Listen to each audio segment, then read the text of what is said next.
more distractions about the real issues that matter to us. And the Conservatives, they had their chance. They promised change. They promised control of borders and control of spending, and they failed. So who is left to speak for the real Wales, the Wales that works hard, the Wales that cares for its communities, the Wales that believes in fairness and common sense? We are. Reform is the voice of Wales. This election is about people. It will be about real people, real lives with real stories. Parents waiting months to see their child get seen by a specialist. An elderly man waiting all night in A&E. Teachers drowning in pointless bureaucracy. And farmers in tears after another failed TB test. Drivers being punished who are just trying to get to work. Or hard-working Welsh taxpayers missing out on housing to illegal immigrants. Let's get our priorities right and start putting Welsh families first.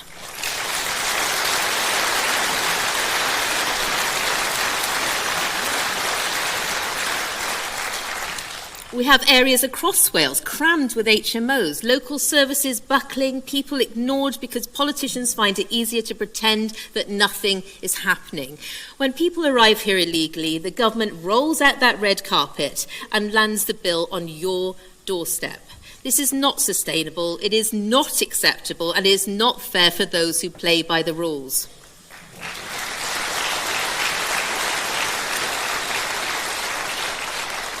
Wales believes in compassion, but it believes in compassion, but compassion without control is chaos.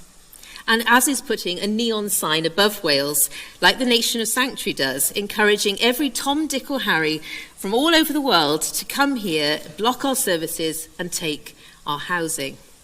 Millions have been poured into the daft net zero policy, totally bereft from reality, whilst Welsh families sit at home in the cold, facing huge energy bills. Our rural communities have been treated disgracefully. Farmers are not the enemy of nature. They feed our country. They have always protected the environment and are the custodians of our countryside. The most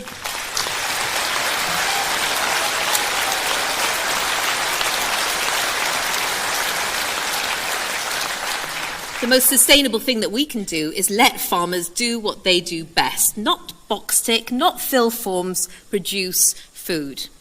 Cardiff Bay tells them, no, a lot of farmers in the house tonight. Cardiff Bay tells them to cut livestock, cut production, as if Wales can survive on imported avocados and good intentions. This is the reality that we're living with, this utter craziness. And this is why reform is rising. This not because people are angry, but because they are hopeful, because we in reform get it. We get it, and they see that. We believe in a Wales that wants a world-class NHS free at the point of delivery. We believe in schools to have a focus on excellence, but also getting the basics right so that every child has the chance to have the best start in life possible. We believe in a thriving Welsh economy, and we believe in common sense. This is the future that we are fighting for. And here is the truth. We can only win that future if we go into the election with courage, with energy, with fire in our stomachs, and with belief. For the first time in a generation, Wales has a genuine chance to break free from the old parties. This election will give power back to the people. So as we're gearing up for this next Senedd election in May, this is a moment for us all to step forward, to speak proudly, to challenge those old parties, to show people that hope and real change is within our reach. Imagine waking up in the morning after the election knowing that Wales has voted for that real change. That moment is coming. That moment is next May. And it will come if everyone in this room helps and plays their part. This is a team effort. So talk to your neighbours, talk to your families, talk to your communities. Reform is not a protest. Reform is the future of Wales. We are the new party of Wales, for Wales. So not long now. Let's work hard. Let's be visible in our communities and let's spread the word. Together we can win in May. Together we will make the Welsh dragon roar once more. Let's do this for Wales. Wales needs reform. Diolch. Diolch yn fawr.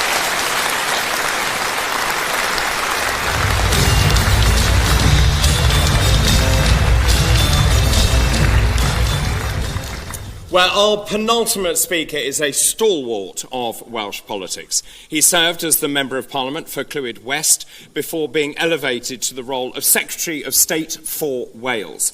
He has long been a key voice for Wales within the United Kingdom. And in July of this year, he defected from the Conservative Party and joined Reform UK. This reflected his belief that the time for bold change has come. Ladies and gentlemen, it gives me great pleasure to introduce David Jones.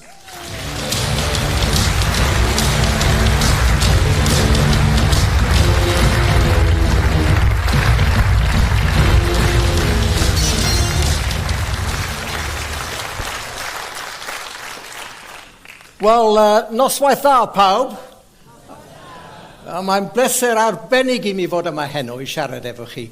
It's a huge pleasure for me to be here today. And it's great to see such an enormous gathering. You get the feeling, don't you, that reform is on the move? You get the feeling, don't you, that the political campaign for the next Welsh election is starting here and it's starting now, and it's an exciting moment.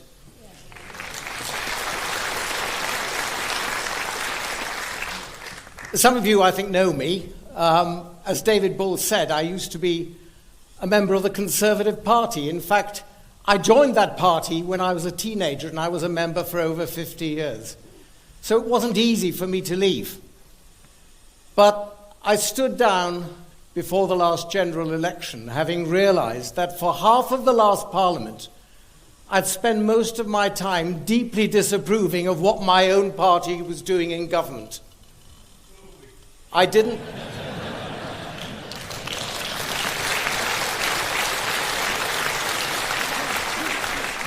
So we're in agreement, aren't we?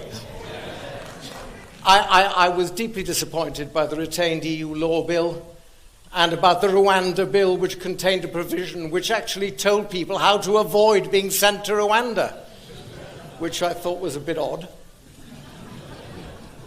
But the thing that upset me more than anything else was the so-called Windsor Framework.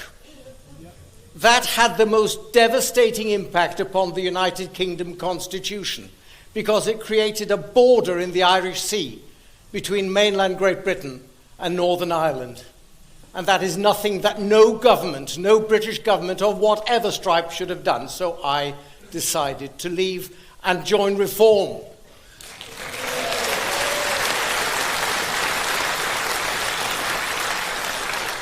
And I can tell you now that I know that I did the right thing.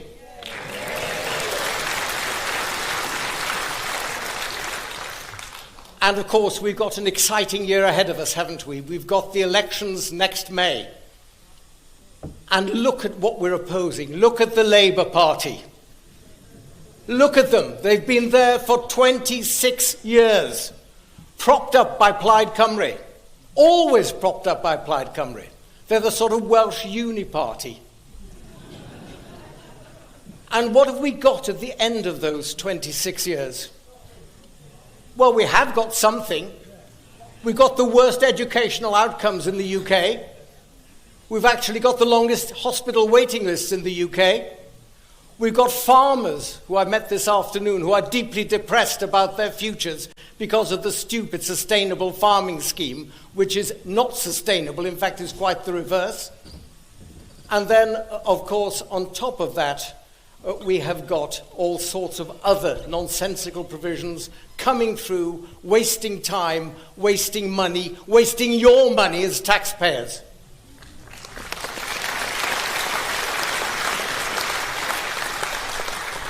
Labour has failed, and you know, there is nothing more emblematic of Labour's failure than their flagship policy of the 20-mile-an-hour speed limit.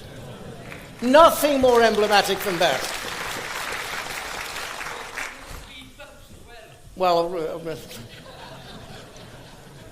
you don't need them if you're only doing 20 miles an hour. But actually, there is one benefit of the 20-mile-an-hour speed limit. Life in the slow lane under Labour. There is one major benefit, and that is that it makes it easier to avoid the potholes.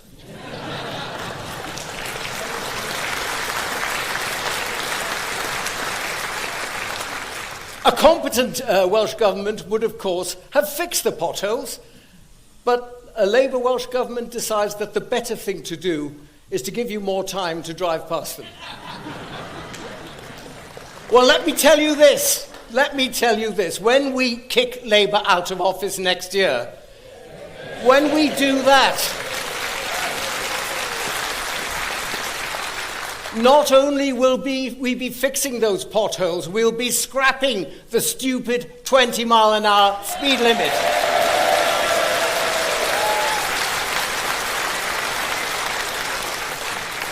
Now, of course, for the last 26 years also, Labour's little helpers in Cardiff have been Plaid Cymru. And they've got their tails up now. They say they're looking forward to the elections next year. It's a case of the monkey looking forward to taking over from the organ grinder. But, if they did take over, what would we be left with? We'd be left with a socialist party that in many respects is more extreme than Labour. And not only are they more extreme, they actually want to tear Wales out of the heart of the United Kingdom. They are nasty separatists, and it's up to us to stop them.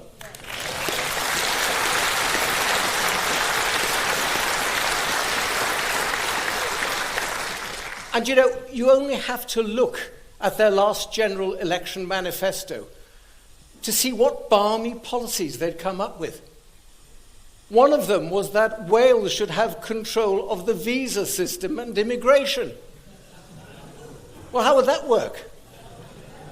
And the other one, which was even more interesting, was that, bear in mind, Wales did vote to leave the European Union, but one of their policies is that despite that vote of the people of Wales, they should rejoin the single market and the customs union. Just Wales. And what that would mean, let's be absolutely clear, is a border between Wales and England.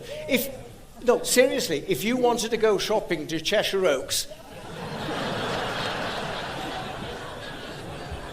and you came back on the train, you'd have to stop in Flint to sign a customs declaration.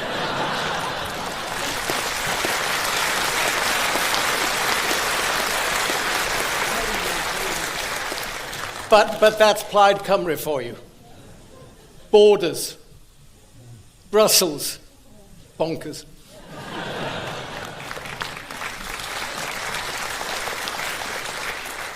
Plaid must not be allowed to succeed.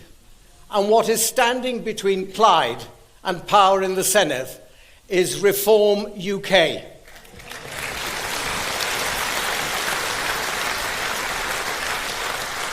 And we know how important it is for governments to reflect the concerns of their citizens.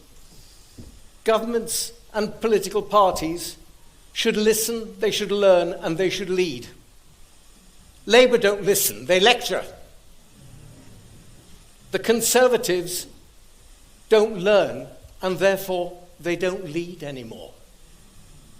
But we in Reform intend to listen, learn and lead, and represent the genuine and heartfelt concerns of the Welsh people in Cardiff Bay.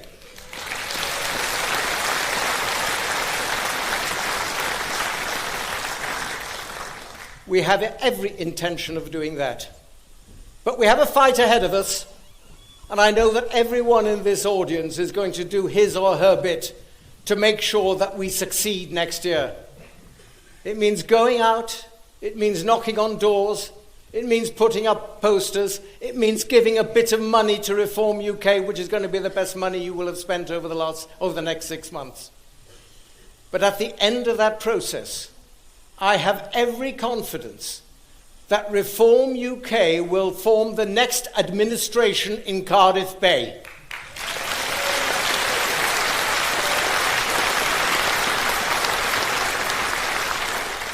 We are working up the policies that are going to form part of our next manifesto.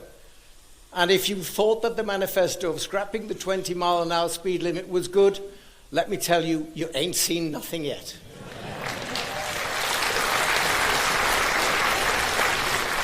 We believe that political parties should listen to their citizens.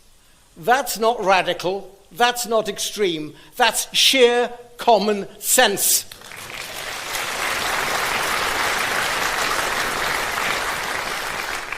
So, ladies and gentlemen, you've got a treat ahead of us, ahead of you in the shape of Nigel Farage. Enjoy the rest of the evening, but go away from this great gathering tonight determined to make sure that Wales gets the leadership it needs at the next Welsh election. Thank you very much.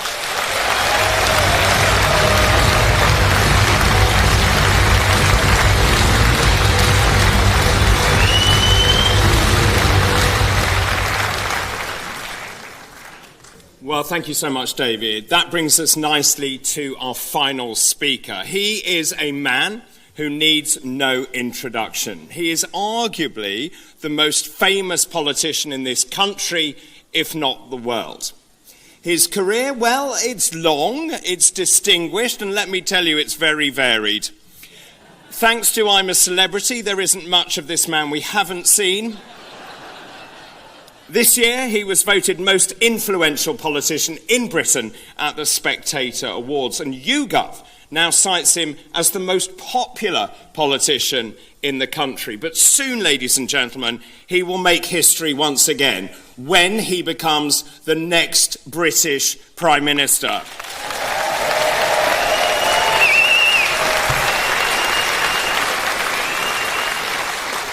Ladies and gentlemen, please welcome Nigel Farage, MP.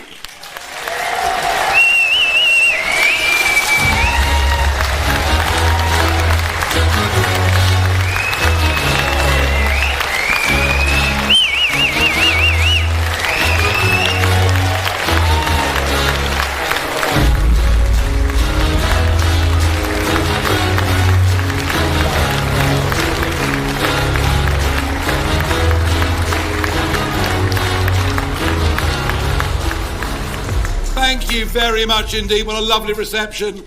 I wonder what other political party could, on a Monday night, as Christmas approaches, fill this hall here in this lovely town of Llandudno. So thank you very much indeed, all, for coming. But then that's because we're the party that's got the energy. We're the party that's got the optimism. We're the party that recognises what terrible trouble our country is in. But we're the party, and you're the people, determined to turn it around and to get us back on the right track. And that's why we're all here. Now,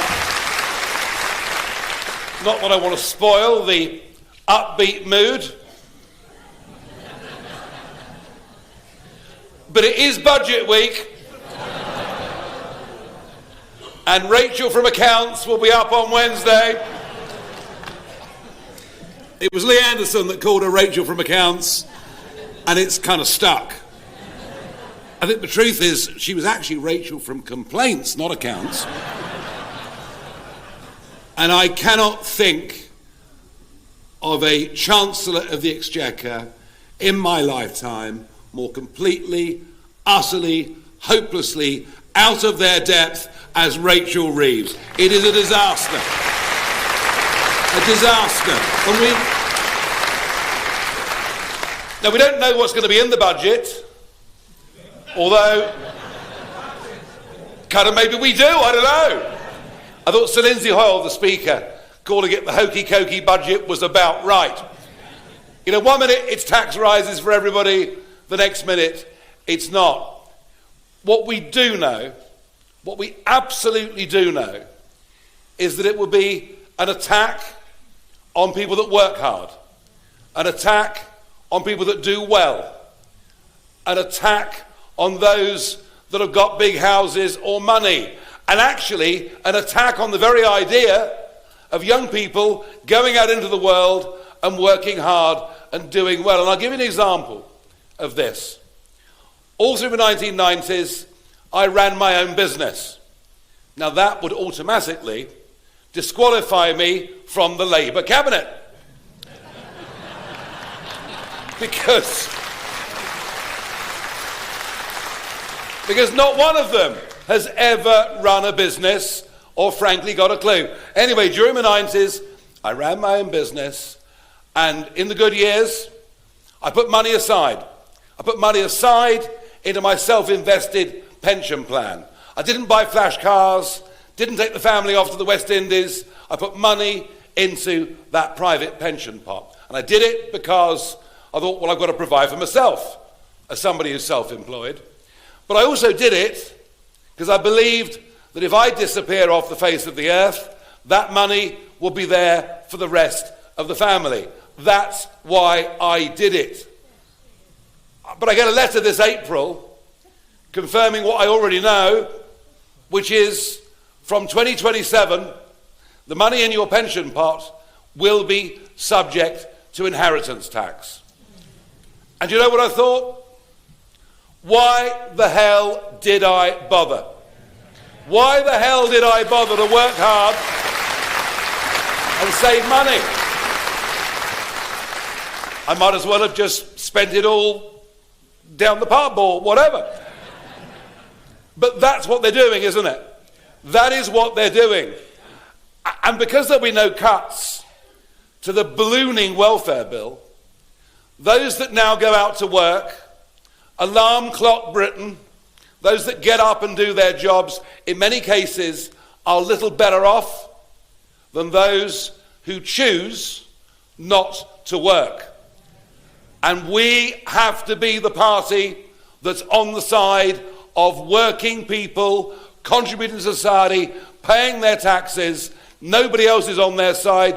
We are the party of Alarm Clock Britain, not Rachel Reeves, and certainly not the Conservatives. I feel strongly about that. And the other thing we know is that the exodus will continue. Now, we got the figures last week.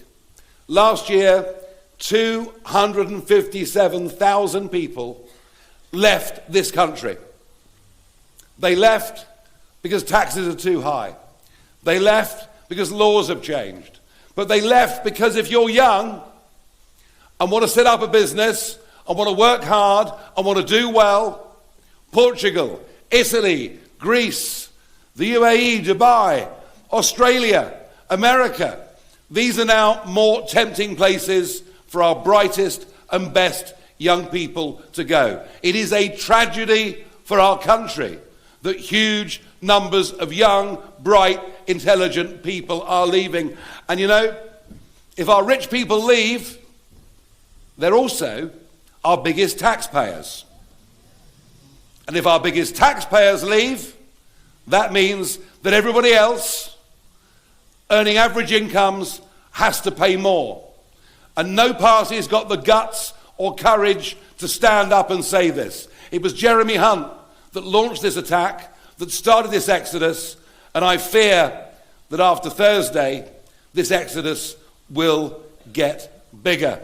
When we're in government, we will make sure that the people who pay the most tax come back to Britain and pay tax into this country, benefiting us and benefiting ordinary workers. And we have to do that, and we must do that, and we've got to get it right. We've got to get it right. Now that's enough said about Rachel Reeves for one day. Some of us have to sit there and watch the whole thing, you know, at very close quarters. Hopefully she won't burst into tears, but maybe the rest of you will burst into tears by the end of the speech. And we have a Prime Minister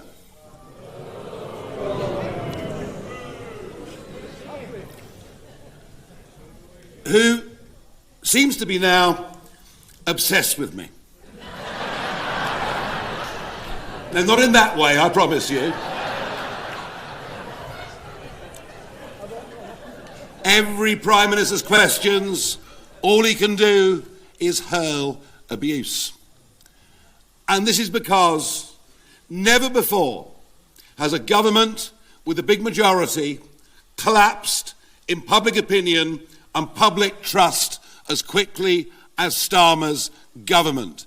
He doesn't believe in a single thing. He's a man without principles. He is not a leader. He is bad for Britain. But the good news is he won't be long for the job.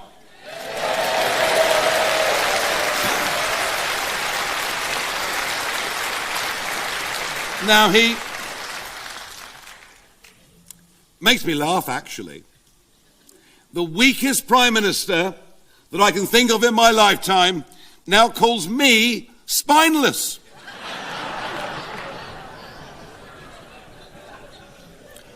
But he does come out with some very serious accusations. He throws the charge of racism at us and at me. Funny, isn't it, according to The Guardian, how some of the people I was at school with 49 years ago seem to have such good memories. But the one serious point I will address, as we're here in Wales, and you've seen it all over the Welsh media, is the issue of Nathan Gill, who was a long-time UKIP, MEP and Brexit Party, and briefly in 2021, albeit very briefly, he was leader of Reform Wales. Now, the fact that he has taken money, has taken bribes to ask questions from a Russian influencer is, of course, an absolute and total disgrace, and we disown his actions, and we disown what he's done in every single way. I'm not afraid to stand up and say that, because it is the truth. But you know what? You know what? Being honest is the right approach. But just think about this. Okay, we found somebody who was in the European Parliament for previous parties that was corrupt. That of itself in British politics is not exactly unique. And think about this. This government, one of their MPs has taken £500,000 in payment to his office from somebody that we now know is a Chinese spy. Think of this, that we're about to approve the new mega embassy for China to be built on the site of the old Royal Mint on Tower Hill. Think of those two spies in Parliament, and charges against them suddenly were mysteriously dropped. If I've had a problem with one corrupt individual, we as a country have a problem with a government that appears to be in hock to the Chinese Communist Party, and that is against our national interests and ought to be investigated and brought out into the open.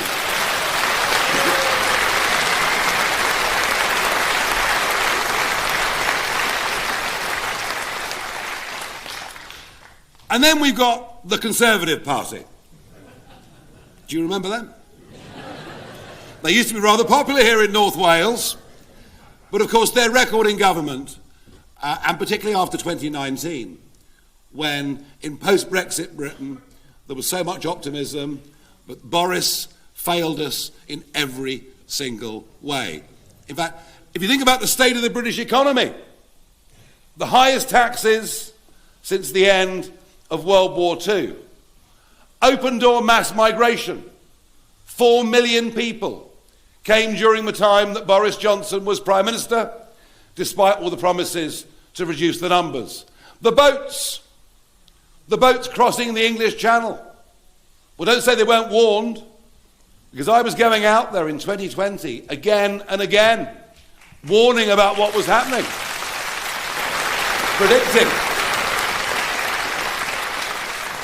predicting, and I said in 2020, unless we acted on this, there would be an invasion. Well, you'd have thought from the press reception that I ought to have washed my mouth out with soap and water.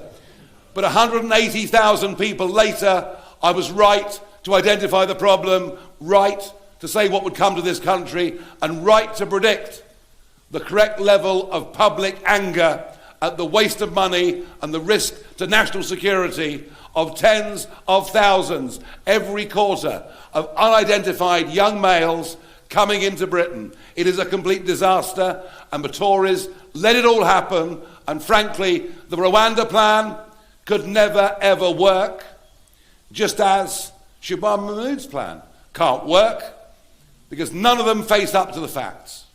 We are signed up to a convention that was written in a post-war world. The European Convention on Human Rights might have been well-intentioned 75 years ago, but it now stops us being a proper country, because proper countries control their borders.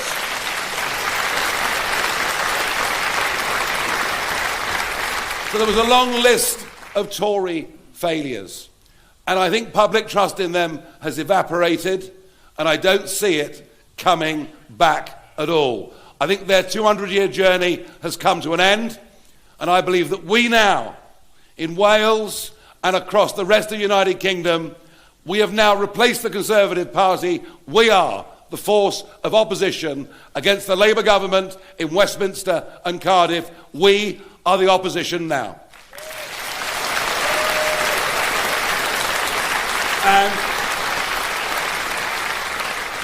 And yet, the Tory chairman last night, Kevin Hollingrake, puts out on social media and compares our supporters, our members, to those who in the 1930s joined the Nazi Party.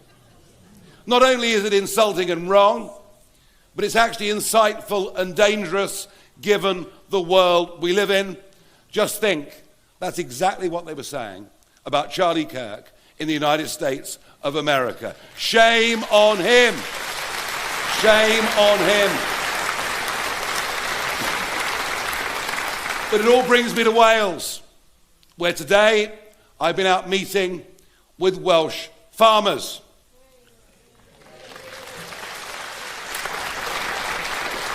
Not only threaten these family farms, run for generations in many cases, and maintaining our amazing countryside, and threatened not just with Rachel Reeves's punitive inheritance tax, but now, and this has happened, hasn't it?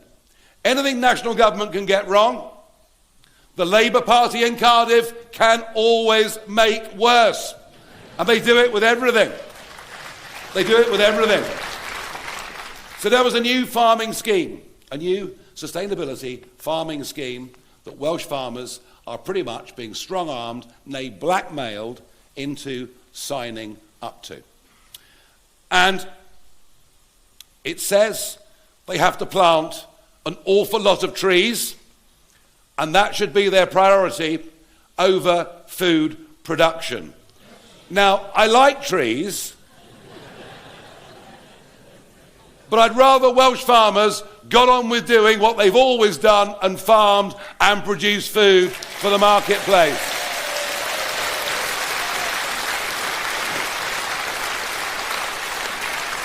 But to qualify for the grant, they now have to meet 12 key criteria, 12 key tasks they must put in place and report online monthly to make sure that they have fulfilled them.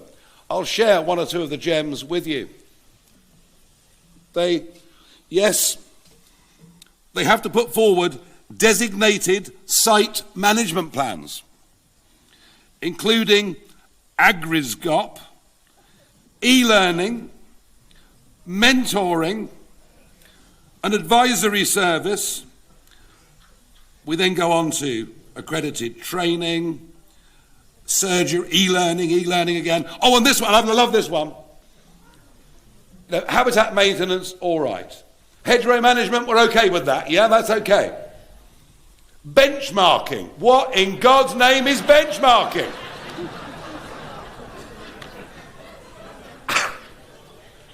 Benchmarking.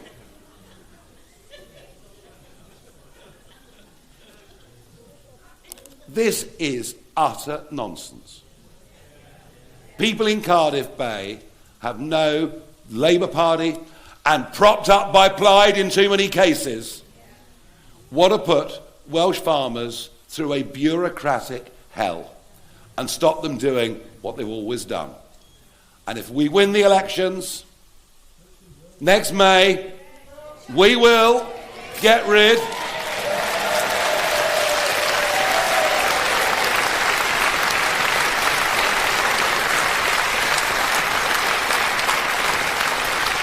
But I've also today met family businesses here in this town, also threatened by the Labour Party. I've met with the tourism industry, so important to this part of the world, and yet all the signals that come out from Wales are the bad ones. Imagine you live in England. Should we go to North Wales on holiday or for the weekend? Oh, haven't they got that 20-mile-an-hour speed limit? Who knows? By the end of the weekend, we could be banned from driving. We picked up so many points. I'm sure I would be. Or the thought there's going to be a tourism levy to even come into Wales. Again, it's a signal saying no. They have had 26 years in government in Cardiff Bay. You've got the worst NHS in the whole country, some of the worst schools in the whole country. Woke has run complete riot. But they're done for. And we saw this in the Caerphilly by-election the other week, where we went in 4 years from 1.7% of the vote to 36% of the vote. And Clear Powell, well done you. Well done you. He may not have won, but it was a very, very big second and an absolutely massive step forward. And Labour kind of know they're done, because half of their current Senate members have already announced they will not be standing next May. They are running for the hills. The Tory vote in Wales, as mentioned already, is literally evaporating. But then, of course, we have Plaid. Now, Plaid have got away for a long time with being seen as sort of quite soft, quite cuddly, quite nice. Well, you can vote Plaid if you like, but recognise who they are. They are a hard left, genuinely hard left political party. They are full of people who seem to care more about Gaza and supporting Palestine action than we do for Welsh interests. They believe that Wales should be a country of sanctuary. Refugees welcome here, say Plaid, unless, of course, you come from Israel. And then they are firmly against you. They're the kind of people that we're dealing with Plaid. And there is also a very nasty anti-English streak amongst many of their activists, which frankly is not only unpleasant, but it's self-defeating for Wales. And if they try and pretend next year that they are the party of change, no, they're the party many times over these last few years that has kept Labour propped up in power in Wales. They are the status quo. They represent failure. We are the party of change, and these elections next May will be a two-horse race between us and Plaid. You can either stick with what has done so badly and gone so wrong and move Wales way, way, way to the hard left, or you can vote for us, and we will end the ludicrous 20-mile-per-hour speed limit that is there all over the country. We will end City of Sanctuary and say it's time to put Welsh people first.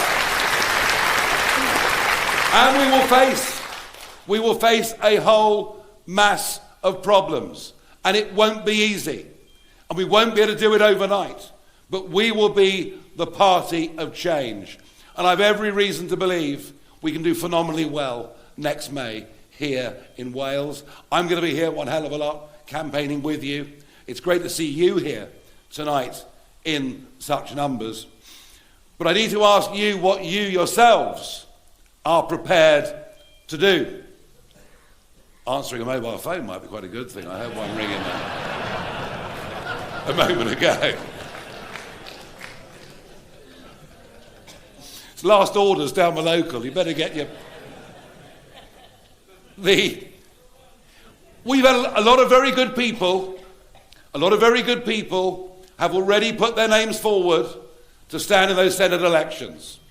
But it may well be people here in this room of talent, of experience, who haven't yet decided to put their names forward.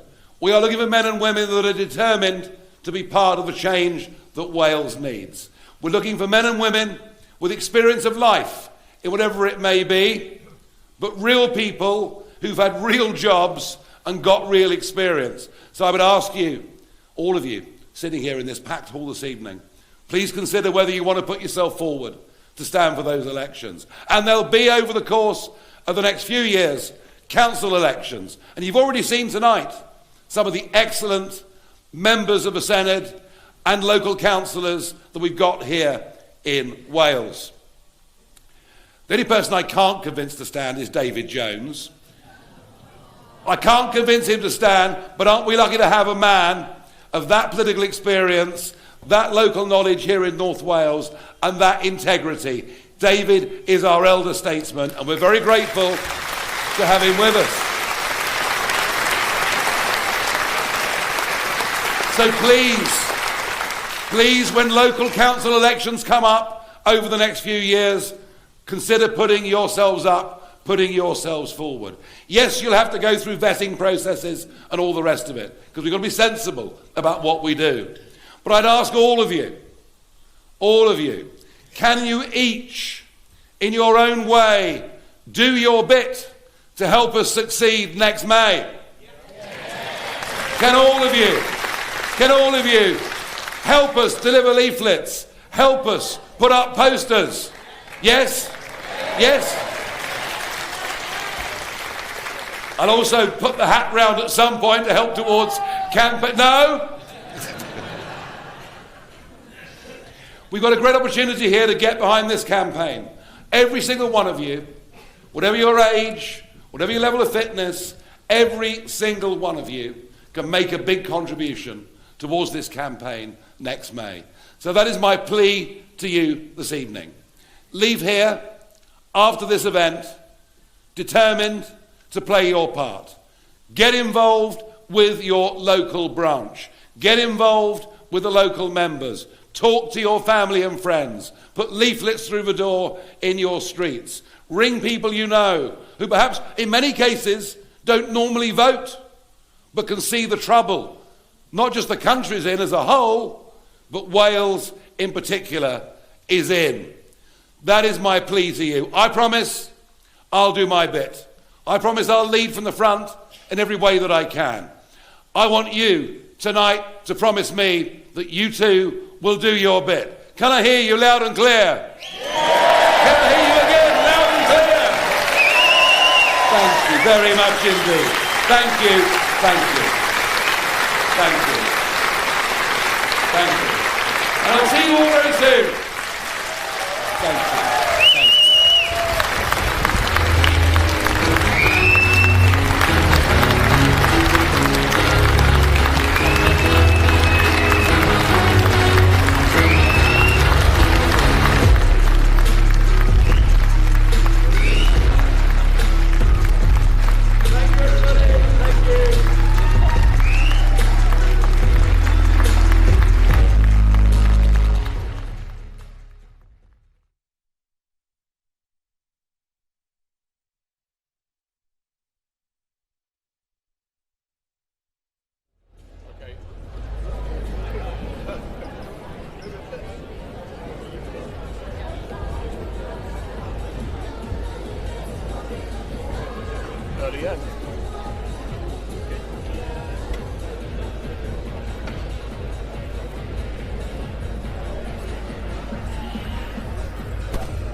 a problem with your audio?